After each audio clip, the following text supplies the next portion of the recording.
आज हम आपको पाकिस्तान के खिलाड़ी अफरीदी के एक झूठ की कहानी बताएंगे। आज हम आपको अफरीदी के एक झूठे रिकॉर्ड की कहानी बताएंगे जो उन्होंने खुद ही अपने एक ट्वीट में बताई है। दरअसल 4 अक्टूबर साल 1996 में पाकिस्तान के सबसे युवा बल्लेबाज रहे शाहिद अफरीदी ने श्रीलंका के खिलाफ क्रिकेट इतिहास का सबसे तेज शतक लगाया था। सिर्फ 37 गेंदों में शतक पूरा करके शाहिद अफरीदी तब पूरी दुनिया में छा गए थे। हर तरफ शाहिद अफरीदी के उस शतक की चर्चा थी। शाहिद अफरीदी ने जब ये वर्ल्ड रिकॉर्ड बनाया था तब उनकी उम्र महज 16 साल थी। इसी वजह से शाहिद अफरीदी के नाम सबसे कम उम्र में शतक लगाने का रिकॉर्ड बन गया था। लेकिन अब करीब 24 साल बाद उनके इस रिकॉर्ड पर सवाल खड़े होने लगे हैं। बड़ी बात यह है कि ये सवाल खुद शाहिद अफरीदी ने अपने एक ट्वीट के बाद खड़े कर दिए हैं। शाहिद अफरीदी के इस रिकॉर्ड पर उनका ही एक ट्वीट भारी पड़ गया है। दरअसल शाहिद अफरीदी ने अपने जन्मदिन के दिन अपने चाहने वालों को धन्यवाद देते हुए एक ट्वीट किया था। इस ट्वीट में उन्होंने कहा कि मैं आज 44 साल का हो गया हूं। बस शाहिद अफरीदी के इसी ट्वीट के बाद अब उनके ऊपर सवाल खड़े होने शुरू हो गए हैं। अब हम आपको पूरी कहानी बताते हैं।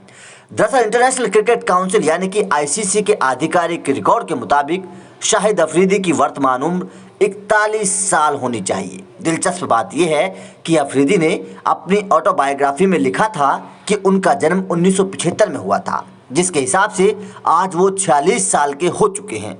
हालांकि उन्होंने अपनी ऑटोबायोग्राफी में साफ कर दिया था कि सबसे तेज शतक लगाने के दौरान मैं 16 साल का नहीं बल्कि 19 साल का था। अलग अलग जगहों पर अपनी उम्र के आंकड़े में हेरफेर को लेकर अब सोशल मीडिया पर शाहिद अफरीदी ट्रोल हो गए हैं। बड़ी बात यह है कि अगर शाहिद अफरीदी की उम्र आज 46 साल है तो वो कम उम्र में सबसे तेज शतक लगाने वाले खिलाड़ी हैं ही नहीं, और ये रिकॉर्ड उनके नाम नहीं बल्कि किसी दूसरी टीम के खिलाड़ी के नाम होना चाहिए। अब आप वो भी जान लीजिए। दरअसल अगर शाहिद अफरीदी 46 साल के हैं तो अफगानिस्तान के उस्मान गनी सबसे तेज कम उम्र में शतक लगाने वाले खिलाड़ी बन जाएंगे, क्योंकि गनी ने साल 2014 में जिम्बाब्वे के खिलाफ 143 गेंदों पर 118 रन बनाए थे। तब उस्मान गनी की उम्र 17 साल 242 दिन थी। तो ऐसे में अगर शाहिद अफरीदी की उम्र उस वक्त 19 साल थी तो उस्मान गनी वनडे में शतक लगाने वाले सबसे युवा खिलाड़ी बन जाएंगे। लेकिन अभी ये रिकॉर्ड केवल शाहिद अफरीदी के नाम है। तो दोस्तों, आपका इस खबर पर क्या कहना है? क्या अफरीदी ने उम्र को लेकर तब झूठ बोला था? आपका जो भी मानना है हमें कमेंट करके ज़रूर बताइए।